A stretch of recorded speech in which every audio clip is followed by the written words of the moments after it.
Está no ar. Gente que Fala. O melhor programa de debates do rádio brasileiro. Gente que Fala tem texto e direção geral do jornalista Fausto Camunha. Gente que Fala reúne de segunda a sexta-feira formadores de opinião para discutir as principais notícias do dia. Gente que Fala tem o selo de qualidade APCOM.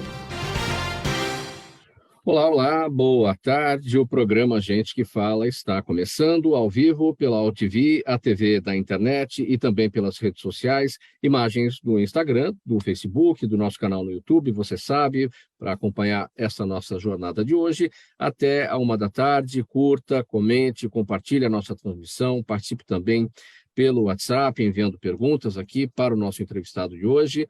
Telefone sempre 973350038, 973350038. Eu sou o Mauro Friesman, meio-dia em ponto. Hoje é sexta-feira, o nosso espaço aqui, por tradição, sempre reservado à nossa conversa sobre segurança pública, em parceria com a FERMESP, a Federação das Entidades Representativas dos Militares do Estado de São Paulo. Eu vou apresentar agora o nosso convidado de hoje, que vai tratar dos temas, dos assuntos aqui propostos.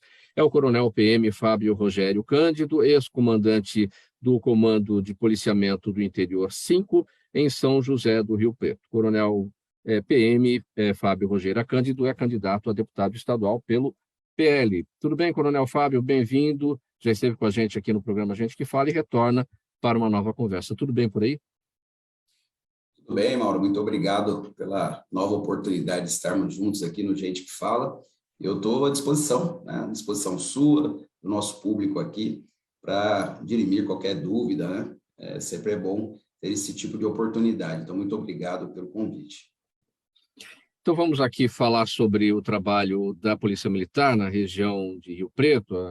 São José do Rio Preto é uma das maiores e mais importantes do estado, a região São José do Rio Preto, englobando 96 municípios com uma forte economia baseada principalmente na agropecuária e na indústria. Sua segurança pública, liderada pelo CPI-5, é o Comando de Policiamento do Interior de Área Região 5, tem apresentado resultados cada vez mais positivos na última década. Coronel Fábio, o senhor comandou todo esse trabalho aí numa das regiões mais ricas, mais prósperas do estado. Aliás, tem muitas coisas que a gente não pode abordar aqui em razão da lei eleitoral, que nos veda, mas a gente pode destacar aqui, como eu falei, o Coronel Fábio é candidato a deputado estadual pelo PL, está desincompatibilizado da instituição Polícia Militar para poder fazer essa disputa a uma vaga na Assembleia Legislativa. Então, a partir dessas informações, dentro de toda essa região, como uma das mais ricas e prósperas do Estado, quais foram as principais inovações que o senhor implementou no seu comando pela segurança pública nessa localidade, Coronel? Mauro, houve algumas iniciativas aí da nossa parte, né? Eu diria que uma delas, você até citou a pujança, né, da região de Rio Preto, inclusive em relação ao agronegócio, né? Então, uma das nossas iniciativas que deram um resultado bastante importante em termos de segurança pública foi a sistematização de um patrulhamento rural, do policiamento rural, que nós chamamos de vizinhança solidária rural, e que trouxe resultados muito positivos. Então, o que nós fizemos, né? Diante das demandas aí, né, do cidadão que mora no campo, né, das pessoas aí do nosso agronegócio, das dificuldades até das viaturas da Polícia Militar localizar as propriedades rurais, né? Então, via de regra, os endereços na zona rural são muito complicados, né? Então, nós tínhamos que desenvolver alguma coisa para atender de forma mais rápida os chamados, né, dessa população que reside na zona rural, né? Então, atender de forma mais rápida e mais assertiva. E, por outro lado, Mauro, a gente queria fazer um trabalho preventivo, né, nas propriedades rurais, junto às famílias que moram, né, nessas regiões mais distantes, né, dos centros urbanos, principalmente porque nós detectamos que o chamado novo cangaço, né, as quadrilhas aí do crime organizado, que, via de regra, se organizam em propriedades rurais, né, para organizar essa prática, né, dessa atividade tão perniciosa para as cidades menores, né? Então, aquela situação de se tomar as cidades, né, são organizadas, via de regra, na zona rural. Então, nós instituímos um sistema bastante simples até, em que a unidade de serviço da Polícia Militar, a nossa viatura, ela se desloca, né, dentro de um cadastro que nós temos na região do CPI 5, Mauro. Vejam que nós temos 42 mil propriedades rurais nos 96 municípios que abrangem a macro-região aí de São José do Rio Preto.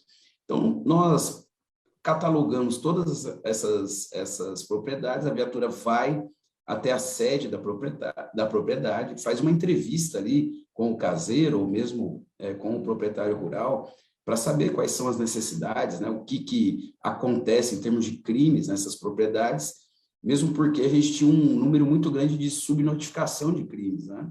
Então, de furto de gado, implemento agrícola, né, maquinário de maneira geral. Então, a gente entrevista essas pessoas que nos passam informações muito importantes, né? Eu digo que a comunidade sempre são os olhos da Polícia Militar, principalmente no campo. A gente faz essa entrevista, a gente faz um registro, né, dessa entrevista por meio de um relatório, e, além disso, a gente entrega para aquele proprietário rural, para aquele caseiro, o código o Plus Code, né, do Google Maps, que é algo bastante simples hoje, as pessoas conhecem, né? Entrega aquele código, algumas unidades até fizeram um imã de geladeira, né? E quando aquele proprietário ele tem uma necessidade urgente, alguém está ingressando na propriedade, né, ele vislumbra o crime acontecendo, ao ligar no telefone 190, ao invés de passar o endereço da propriedade, se passa esse código, né? Então, o atendente lá do Copom, ele anota o código, já o patrulheiro que está lá na rua, ele já plotando o código, né, no seu Google Maps, ele já tem exatamente qual é a direção que ele tem que tomar para chegar na sede daquela determinada propriedade. Isso passou a dar um resultado muito positivo, né? Nós tivemos várias prisões em flagrante, inclusive, né, de abigeato, né, furto de gato, de furto de implemento agrícola. Inclusive, chegamos a prender algumas quadrilhas que se preparavam para a prática da chamada criminalidade mais violenta, né? O que é muito bom para a sociedade, porque evitar um crime violento, né, sempre é melhor para todos, né? Você evita que vítimas tenham suas vidas aí ceifadas, né? Que a gente evita aí o confronto com a polícia militar, que é algo que a gente não deseja, na verdade. E essa atividade, se prender os criminosos, né, que estão se organizando com armamento, explosivo, carros furtados, né, acaba evitando, né, uma ação criminosa que a gente chama de novo cangaço, e traz mais paz também, tanto para as pessoas que moram no campo, mas também para as pessoas que moram nos menores municípios, né? Então, foi uma das iniciativas que nós adotamos aí. Há uma preocupação, então, em especial com a área rural, pelos seus esclarecimentos. Esse grupo de 96 municípios da região de São José do Rio Preto, basicamente, são localidades rurais? Olha, nós temos grandes centros, né? Nós temos, por exemplo, Rio Preto, uma cidade grande, né? Nós temos aí outras cidades que são sede dos batalhões, né? Como Fernandópolis, Votuporanga, Catanduva, Mirassol, né? Temos cidades grandes, né? Mas a característica básica das cidades aí dessa região são municípios menores, né?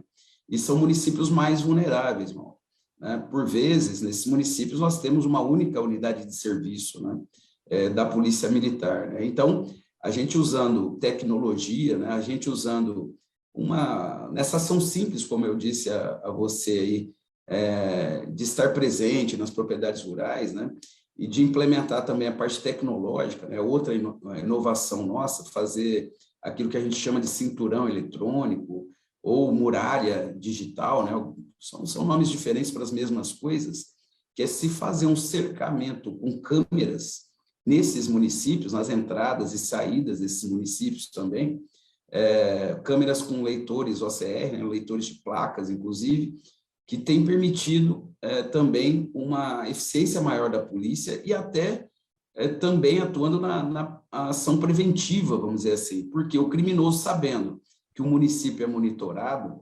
logicamente, né, a gente chama até é a aplicação da teoria econômica do crime, né? Então, quanto menor o custo-benefício, né, tudo tem a ver aí com a realização ou não da conduta criminosa.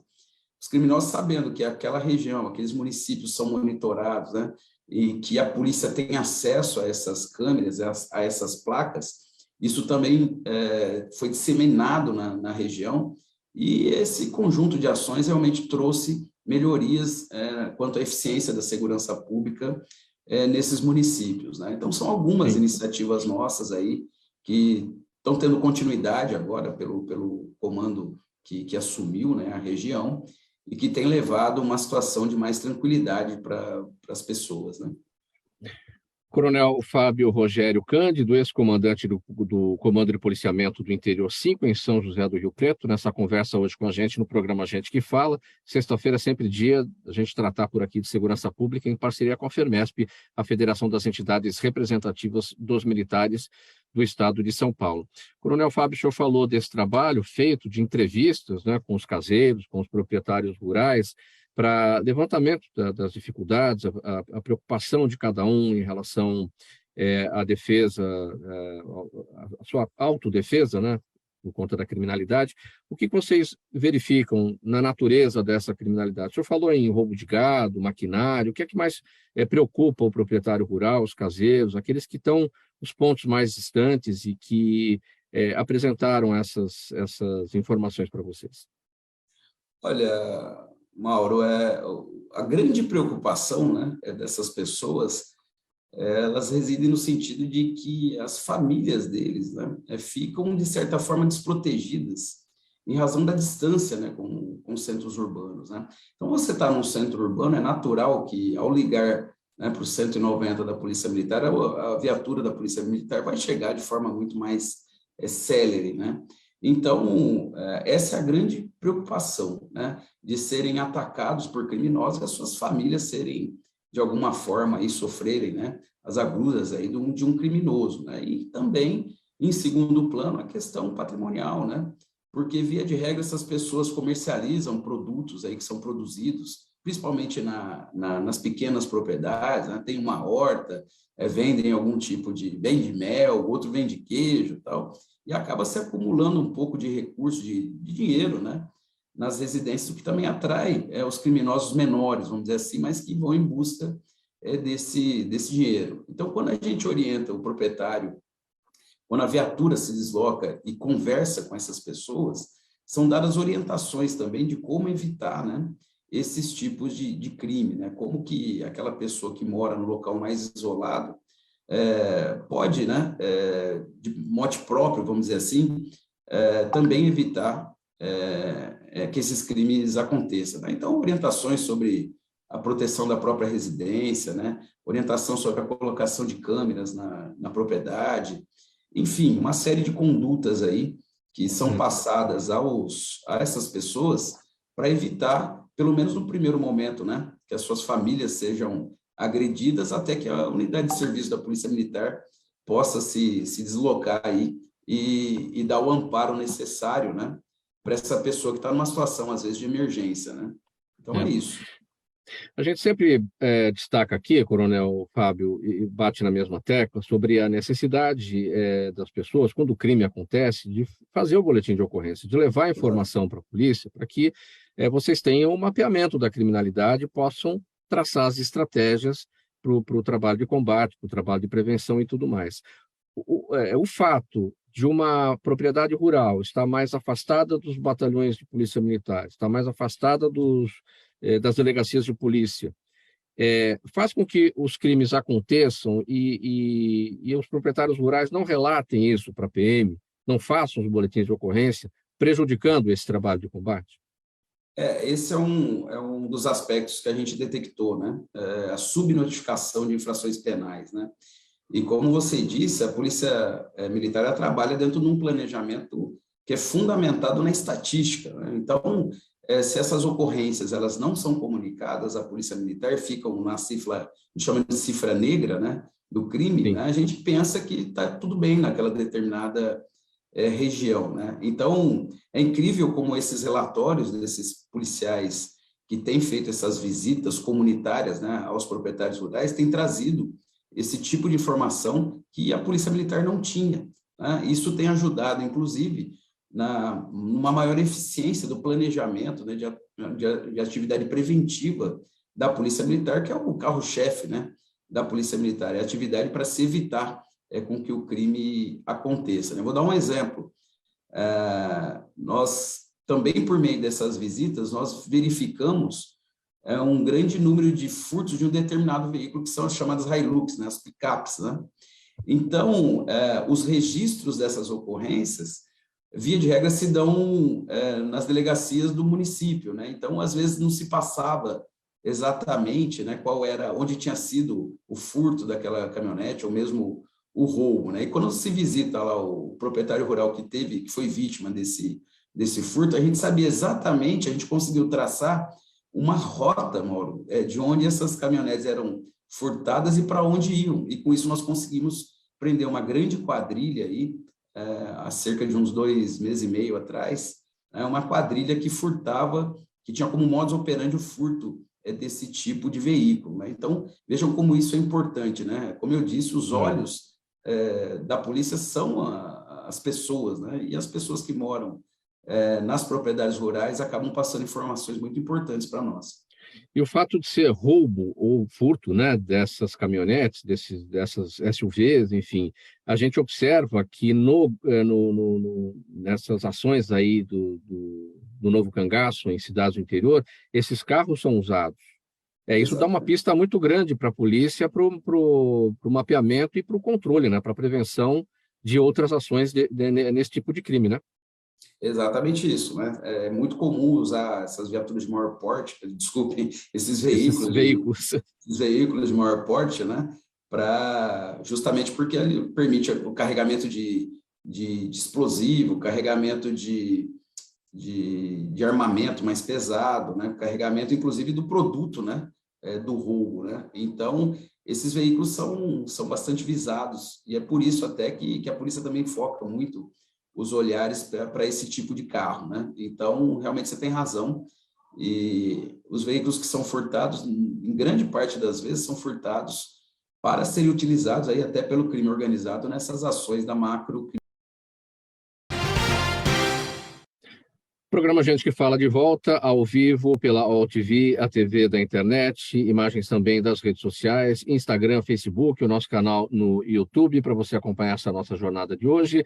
O nosso pedido de desculpas, ficamos fora do ar aí temporariamente por problemas aqui da tecnologia, por problemas da ferramenta aqui de videoconferência que nos mantém no ar aqui nessa nossa transmissão. Mas agora já está tudo restabelecido, a gente volta a conversar com o Coronel Fábio Rogério Cândido, ex-comandante do CPI-5, ao Comando de Policiamento do Interior em São José do Rio Preto, ele que é candidato a deputado estadual pelo PL. A gente conversava, Coronel Fábio, sobre...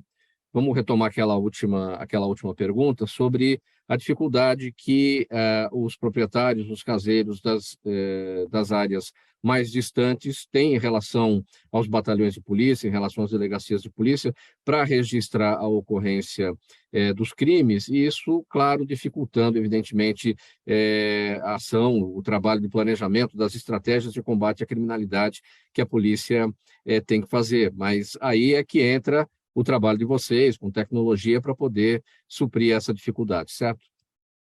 É isso mesmo, Mauro. Então, hoje, né, o policial militar, ele quando se desloca, né, até a propriedade rural, ele obtém essas informações aí do caseiro, daquela pessoa que mora, né, na propriedade. Isso ajuda bastante, né, no planejamento das ações, né, da polícia militar. Então, mesmo aquele crime, né, que não foi registrado, né, que entra na nossa cifra negra, a gente consegue obter esse dado por parte do proprietário rural, né, do caseiro, e incorpora isso no planejamento, né, operacional da Polícia Militar. né? E outra coisa que eu queria te passar, Mauro, é que nós, aliás, foi a minha tese até de doutorado, né, em ciências policiais, que nós defendemos que o registro da ocorrência por parte do policial militar, ele já seja suficiente para que seja encaminhado aí para o Poder Judiciário, né? Porque, por vezes, imagina um crime acontecido aí numa propriedade rural, por vezes a unidade de serviço, a viatura da Polícia Militar tem que se deslocar 60, 70, 80 quilômetros para que aquele registro que já foi feito no local, ele seja reproduzido, né, pela Polícia Civil. Então, a gente entende que existe, né, que tem fé pública o registro da ocorrência, o boletim de ocorrência feito pela Polícia Militar no local da ocorrência, isso evitando até o dissabor da própria pessoa que foi vítima, né? Ela é como se ela fosse vítima duas vezes, né? Porque ela tem que se deslocar com os meios próprios, muitas vezes, para uma delegacia que é distante daquele local, sendo que ela já teve o atendimento de um órgão policial, né? Que é a Polícia Militar, que tem atribuição para fazer esse tipo de registro, né? Com isso a gente evita aí um retrabalho da Polícia Civil, que inclusive pode se focar, né? Pode dispensar a sua energia para a resolução de crimes, muitas vezes mais graves, né?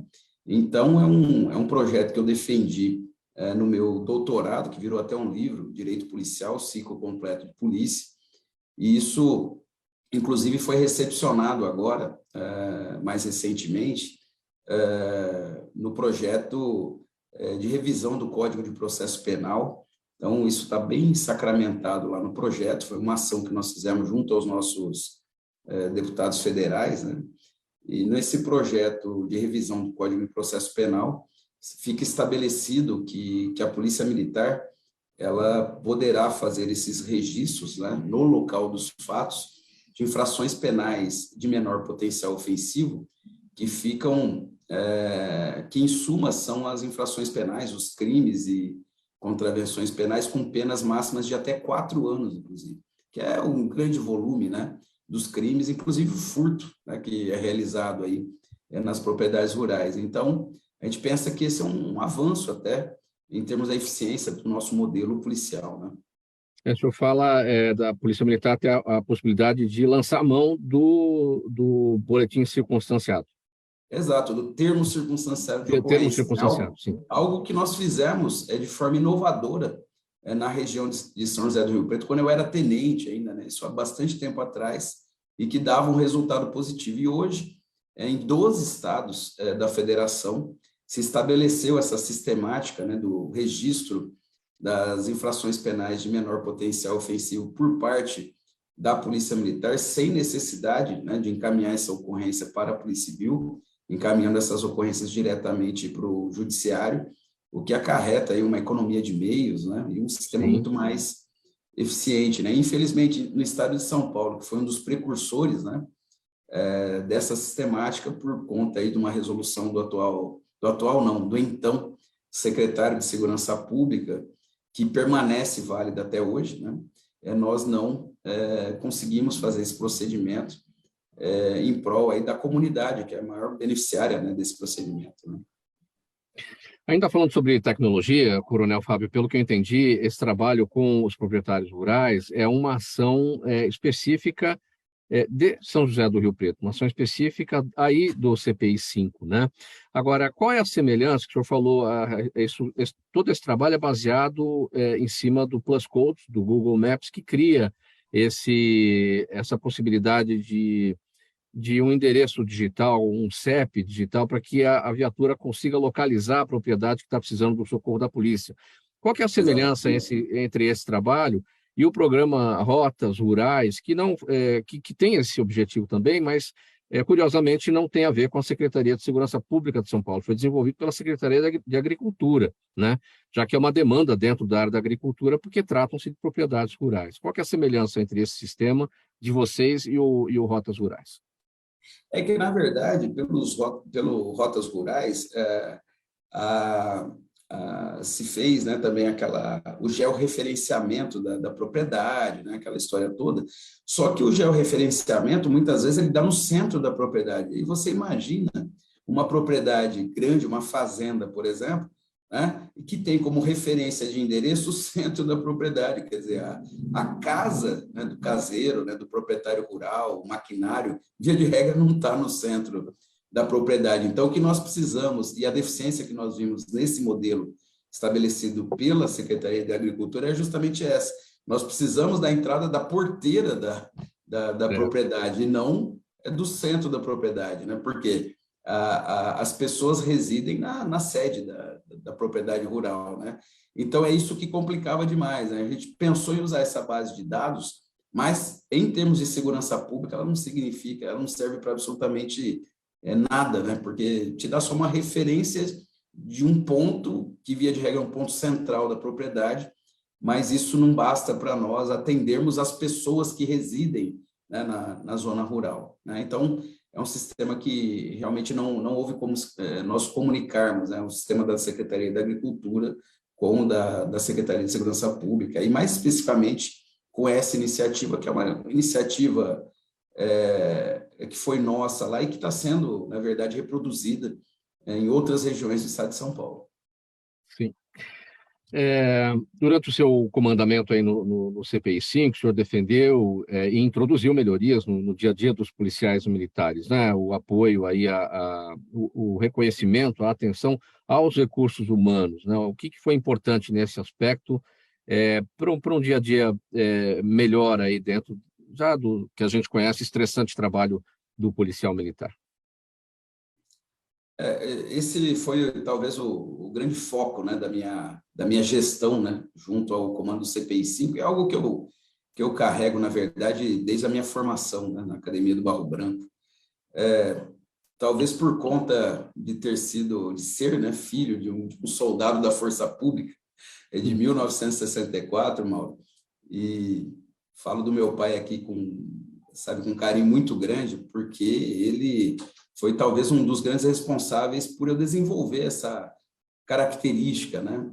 Nós, como militares, a gente às vezes se esquece um pouco, né, desse lado mais humanizado, né, que a gente deve sempre nos lembrar, né? E eu sempre trilhei assim, dessa forma aí na minha carreira, e quando assumi o comando do Policiamento do Interior 5, que é um comando de coronel importante, né? A gente pôde implementar algumas coisas de forma mais efetivas, vamos dizer assim, né? E uma das coisas que nós fizemos era justamente investir no capital humano. Eu entendo que o capital humano em qualquer instituição ou uma empresa privada é aquele capital que nós temos que investir mais para que tenhamos um resultado melhor em termos de eficiência, né? Então, por exemplo, né, nós conseguimos retirar o policial das 12 horas de serviço que ele trabalha. Aliás, diga-se, né, que eu conheci 12 polícias fora do Brasil, na Europa, as polícias americanas, e nenhuma polícia, o policial trabalha num turno de serviço de 12 horas, né? É algo extremamente extenuante para o policial, né?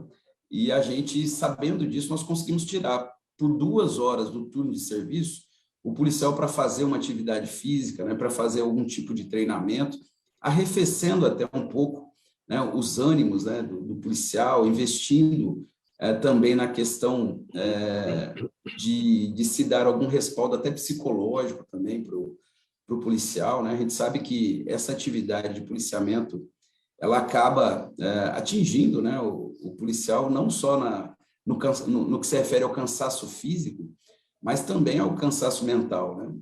As ocorrências que entram pela nossa rede rádio, né, muitas vezes são ocorrências estressantes, são situações de conflito, e isso ao longo, imagine, de 35 anos de serviço, o que produz isso na atividade emocional, né, do ser humano, né? Então, nós introduzimos algumas práticas também, até para que o policial ele tivesse informações de como lidar com isso, né? Eu me preocupo muito, Mauro. Nós tivemos 36 suicídios na Polícia Militar no ano passado, e já tivemos vários durante esse ano, né? E, infelizmente, muitas pessoas não se preocupam muito com isso, achando que o homem, que é o policial militar, é uma máquina, né? E não é, ele está em constante contato com pressões emocionais muito fortes, né? Então, a gente investiu muito isso a respeito desses aspectos, tanto na saúde física do policial, quanto na saúde mental do nosso policial. E por incrível que pareça, alguns até me criticaram, né? Mas você vai tirar o policial das 12 horas de serviço, você tirando o policial 2 horas para fazer esse tipo de atividade, você vai colocar menos viaturas na rua e o crime os indicadores criminais vão piorar muito, né? Eu fiz a experiência, Mauro, e te digo que, pelo contrário, né? O policial, ele passou a trabalhar de uma forma muito mais eficiente, porque não adianta nada um policial cansado também, né? A gente chama o chamado olho de vidro, né? Ele está lá, mas ele não enxerga nada, ele está cansado, está estressado. Então, nós conseguimos aí, eu tenho certeza disso, né, que nós investindo aí dessas formas, que eu estou apenas sinalizando com algumas coisas que nós fizemos, a gente pode reverberar isso num trabalho policial, num trabalho de segurança pública ainda mais eficiente para a população. Falar em força pública, o senhor destacou que é filho de um soldado da força pública, né? E o senhor defende uma nova gestão denominada força pública. Quais seriam os pontos desse conceito, os pilares desse conceito, as prioridades? Como é que isso poderia funcionar? E nesse sentido, Coronel Fábio, o seu Jaime do Jardim Bonfilholi, que é a nossa audiência aqui de todos os dias, aqui ele questiona também nesse sentido. Muito obrigado aqui pela pergunta, seu Jaime. Por que o nome Força Pública não volta para substituir a PM? Lembrando que no Rio Grande do Sul, diz ele, a histórica sigla Brigada Militar voltou para substituir PM Gaúcha. Olha, parece que já está sinalizando a minha resposta, né? Eu, estudando, né, a história da Polícia Militar e até pelos ensinamentos que meu pai me trouxe, né, a gente via que o papel da força pública, né, na sociedade, na década de 60, era um papel realmente de uma proximidade maior até com a comunidade e tal. E eu pegando alguns conceitos aí do passado e com alguma experiência que a gente tem na docência e também pelas nossas pesquisas acadêmicas, Mauro, eu já até disse isso, né? Mas eu entendo que o investimento, como eu disse, no ser humano, ele é o primordial para que a gente tenha uma eficiência maior das nossas polícias, de maneira geral, das nossas forças de segurança, e mais especificamente, né, da Polícia Militar.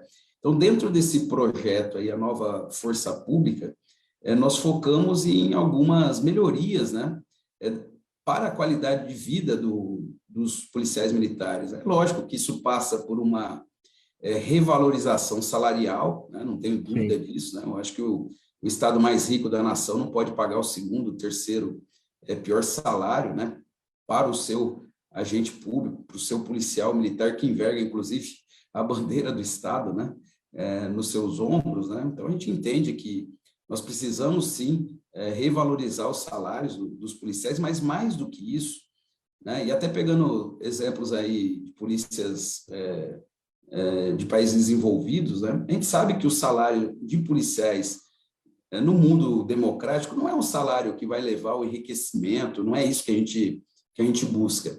Mas o Estado, além de pagar um salário, vamos dizer, razoável, né, a gente pensa que o Estado deve dar um respaldo maior para que o policial tenha tranquilidade para trabalhar. Cito alguns exemplos que a gente coloca nesse projeto. Assistência jurídica, né?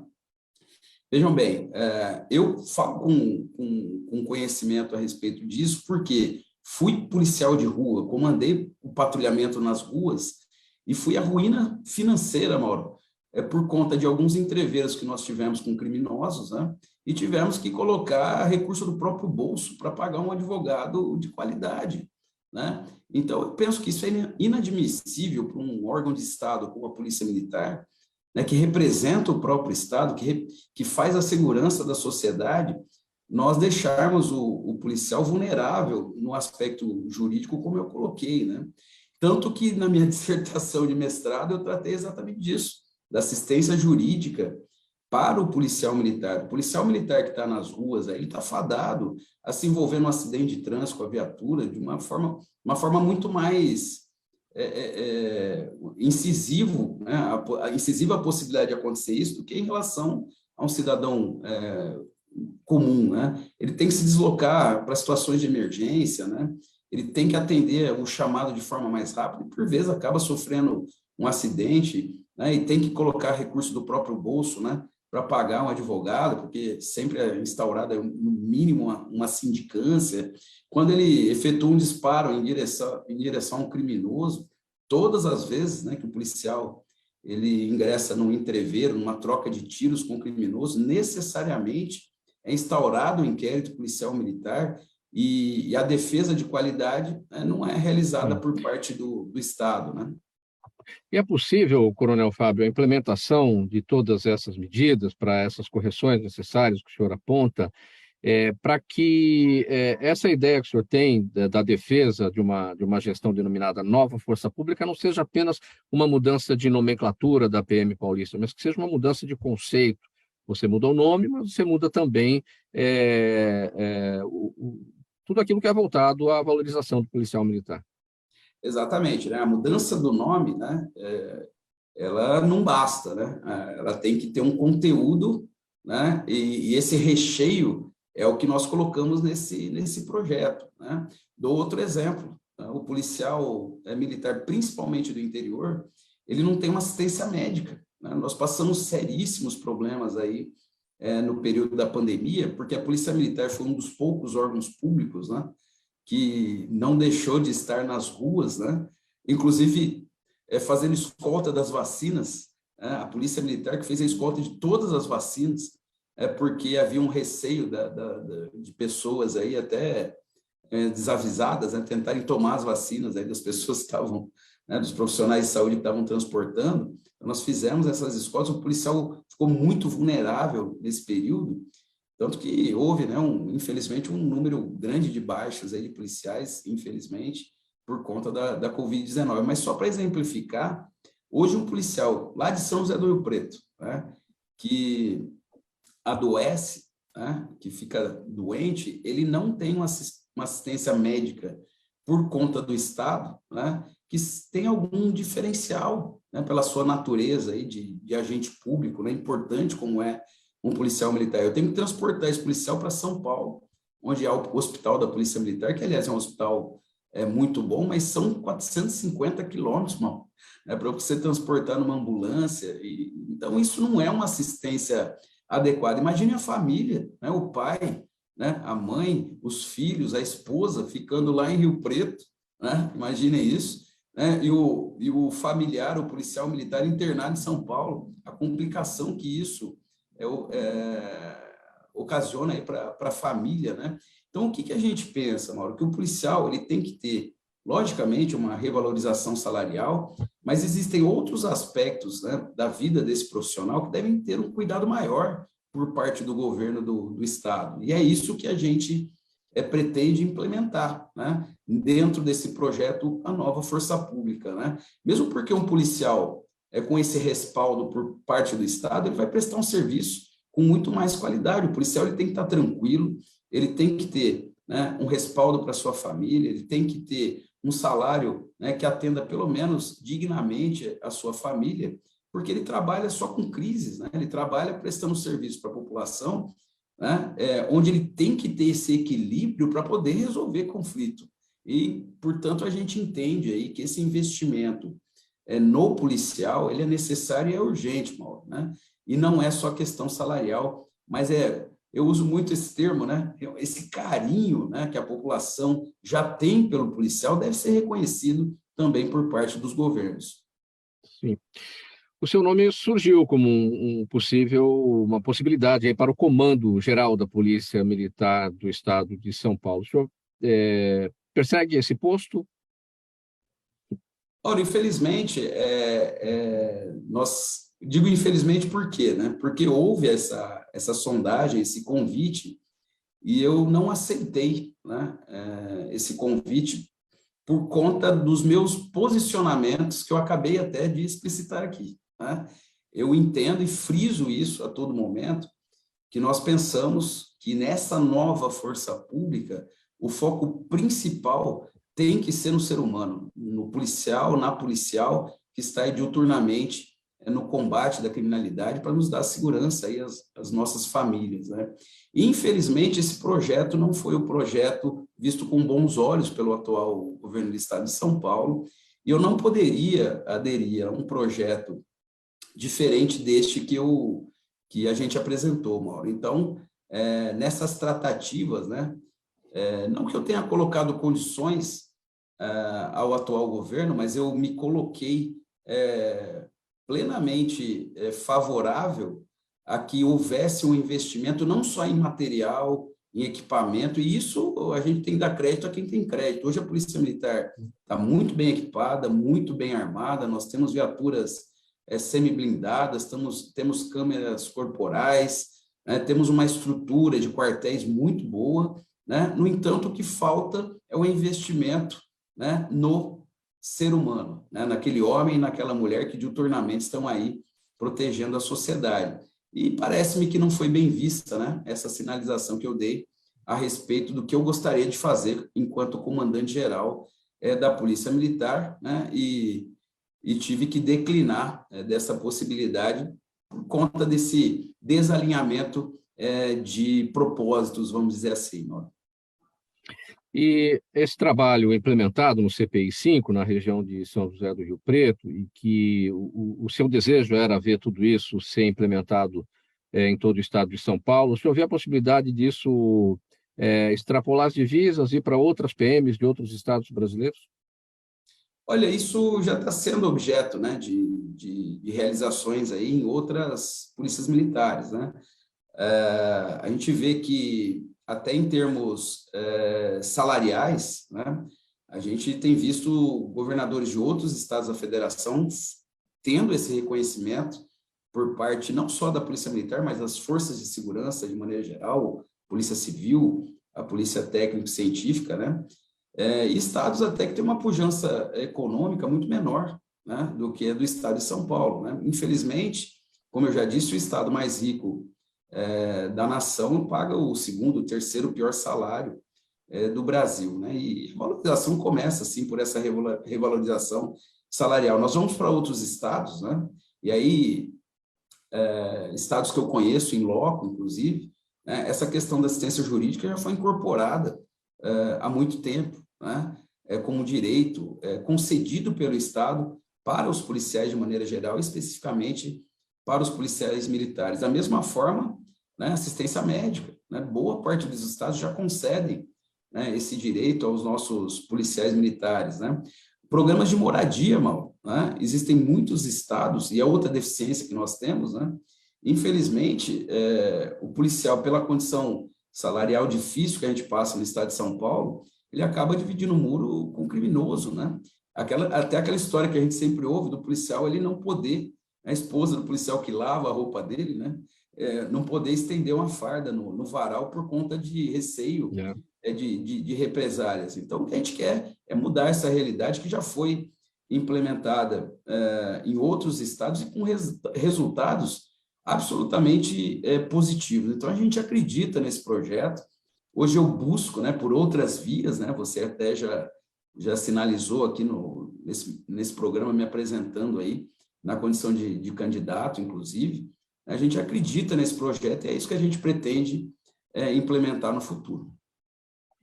Estamos conversando com o coronel PM Fábio Rogério Cândido, ex-comandante do CPI-5, Comando de Policiamento do Interior, em São José do Rio Preto, nessa edição do programa Gente que Fala, edição de sexta-feira, espaço aberto por aqui sempre para falar de segurança pública, com o apoio da FEMESP, a Federação das Entidades Representativas dos Militares do Estado de São Paulo. Coronel Fábio, tem mais uma pergunta aqui da Fernanda Rodrigues, ela está no Facebook, ela quer saber a sua posição sobre a câmera acoplada nas fardas dos PMs, né? A gente sabe que é um projeto ainda em implantação, né? São poucos os policiais militares que já podem usufruir dessa tecnologia, que é importante para o trabalho da PM, para a defesa de todos, né? Para a defesa do próprio policial militar e também da sociedade, né? Mauro, existem dois viés aí a respeito das câmeras corporais, né? Eu, nessas minhas andanças aí pelas polícias aí de países, vamos dizer assim, mais desenvolvidos, né? O sistema que se utiliza nessas outras polícias é aquele sistema onde o próprio policial ele faz o acionamento da câmera, né? Então, quando ele se desloca para uma ocorrência, que ele vê que vai ter um problema mais sério, ele ele aciona a câmera, até para lhe dar uma segurança maior. Essa imagem chega até as centrais, né, de polícia, no caso, até o nosso Copom. Isso pode até dar um respaldo para a execução ali do trabalho policial, né, até para um eventual socorro, né, para uma necessidade de apoio, né. O sistema que foi adotado aqui, e aí eu faço as minhas ressalvas, né, porque foi um sistema imposto, né, um imposto pelo ex-governador João Dória, né, que impôs esse sistema, e é um sistema que está ainda em avaliação, né, pela Polícia Militar, sobre os prós e contras desse sistema, né. Existem muitos profissionais aí que entendem, né, que é um sistema que pode trazer alguns resultados positivos, né, mas a gente se preocupa muito quando se investe muito num equipamento como esse, em detrimento, né, de, por exemplo, o monitoramento de presos, né? Então, a gente acha um pouco estranha, né, essa forma de repente, se imaginar que a câmera foi colocada, né, como pelo ex-governador, né, para mais fiscalizar o policial, vamos dizer assim, né, em ações aí mais graves, né, em detrimento, por exemplo, de se comprar ou adquirir tornozeleira eletrônica para se monitorar preso, por exemplo. Então, eu acho que é algo que tem que ser reavaliado, né? Eu entendo dessa forma, né? A polícia militar é que deve decidir a forma de se utilizar essas câmeras, ouvindo o policial militar, né? Existe uma resistência muito grande dos nossos policiais em usarem essas câmeras por conta da questão de privacidade, inclusive, porque é uma câmera que ela faz registro de todos os momentos, né? Inclusive os momentos mais íntimos aí do policial, que precisa ir ao banheiro, precisa se alimentar, precisa... Então, a gente também tem que dar uma avaliada em relação a isso, né? Até que ponto, né, nós podemos também estar monitorando o policial durante todo o seu turno de serviço em situações em que talvez não haja necessidade, né?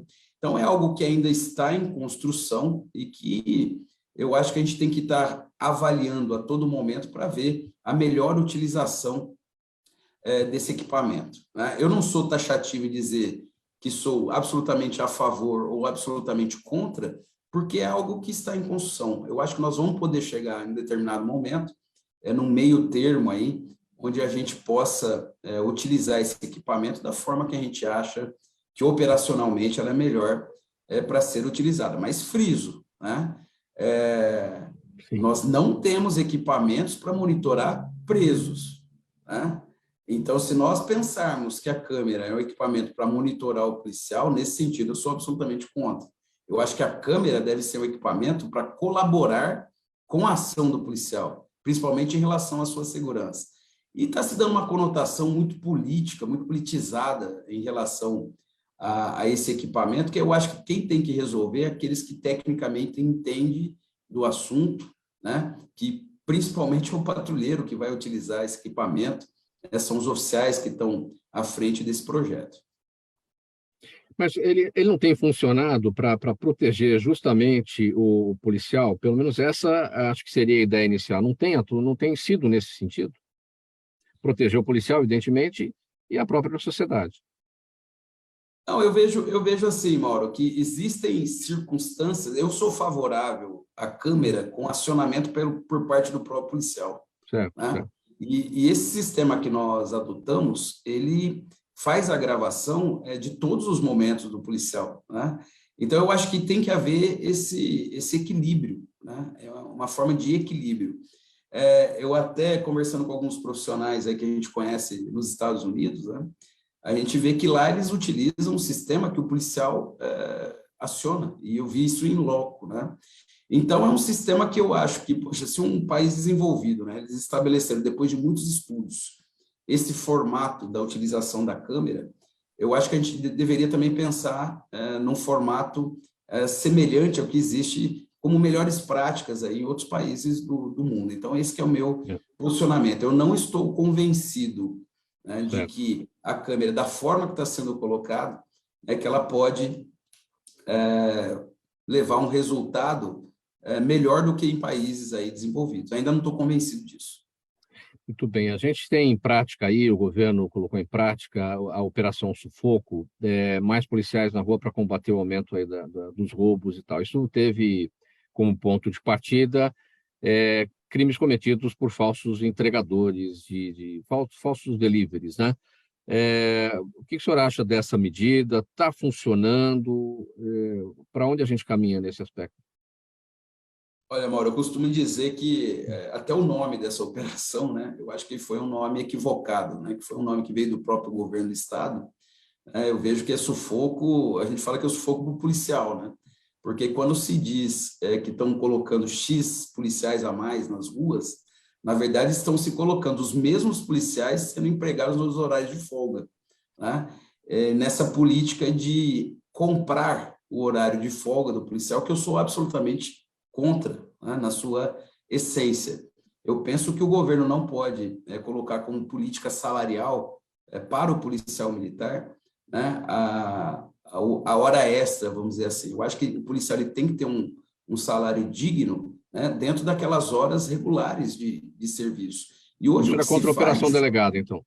Exatamente, né? Então, o policial ele acaba ficando extenuado, né, em horários extraordinários aí de serviço, aquilo que eu já falei, problemas, né, psicológicos, problemas até de suicídio, ele tem que incorporar esse trabalho, né, extra para que ele tenha uma dignidade mínima, né, para a sua família. Então, como política salarial, eu sou absolutamente contra se utilizar o policial no horário de folga, né? Se comprar, como foi dito aí pelo atual governo, o horário de folga do policial. Tanto que foram disponibilizadas muitas escalas aí extraordinárias para os policiais que não estão sendo preenchidas, porque o policial ele já está extenuado, né? Nas atividades que ele já exerce.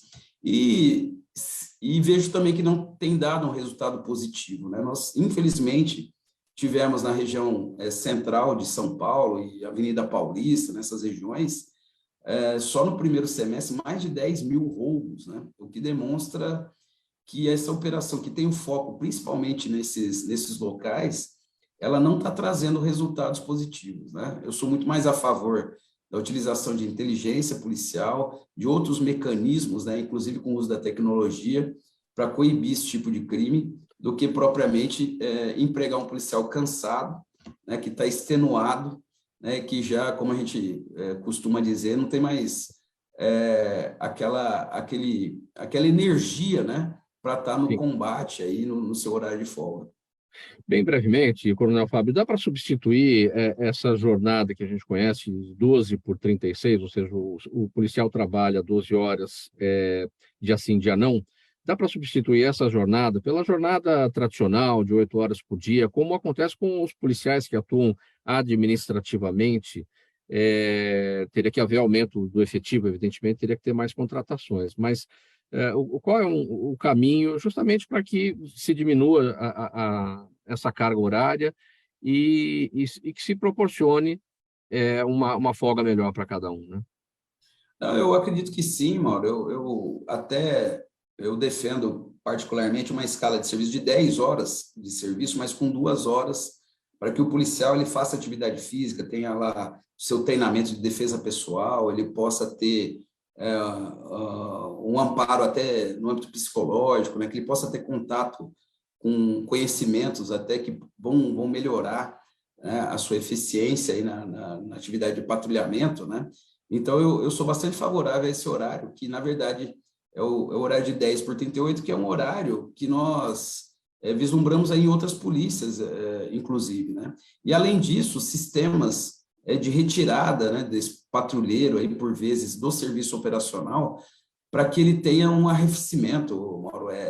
Atividade operacional por 35 anos consecutivos, né? Imagina como fica esse homem, essa mulher, durante todo esse período, e trabalhando nas madrugadas, né, com equipamento pesado, aquela pressão do trabalho operacional. Então, eu entendo que tem que ter também, né, uma substituição, por vezes, aí desse profissional, para que ele, né, tenha uns ares aí diferentes, né, em outras atividades da instituição. Existem mecanismos para isso, a gente já está pensando nisso, e a gente entende que no futuro a gente vai poder implementar aí uma escala de serviço mais humanizada para o policial.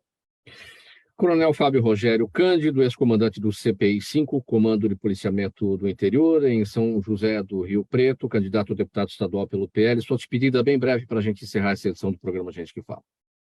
Bom, agradeço muito pela oportunidade, sempre vou me colocar de uma forma a estar disponível, né, para o Gente que Fala, e gostaria de dizer a todos aí, né, que a gente espera, né, um cenário político futuro em que o nosso policial, de maneira geral, seja mais valorizado, especificamente o policial militar, que é uma carreira que eu estou há 34 anos, né, que tenho muito carinho por aquilo que eu faço e pelos homens e mulheres valorosos policiais militares. Eu acho, vou continuar defendendo isso, que o investimento no ser humano, no capital humano da Polícia Militar é que pode levar a uma maior eficiência da segurança pública no estado de São Paulo. Muito obrigado pela presença. Em nome da equipe do programa Gente que Fala, Coronel PM Fábio Rogério Cândido, como eu destaquei aqui, ex-comandante do Comando de Policiamento do Interior 5, em São José do Rio Preto, candidato a uma vaga na Assembleia Legislativa de São Paulo pelo PL, mais uma vez aqui com a gente nessa conversa.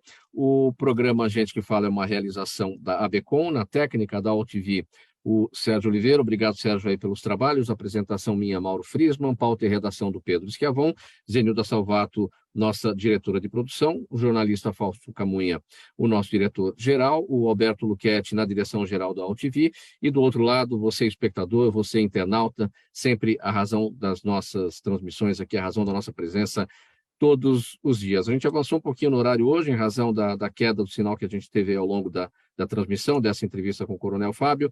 Mais uma vez, obrigado, boa sorte aí na sua campanha. Obrigado, Paulo. Forte abraço a todos. A gente vai encerrando essa edição por aqui, 1h06, um bom final de semana para todo mundo. A gente volta a se falar a partir do meio-dia na próxima segunda-feira. Um abraço para todos. Tchau, tchau.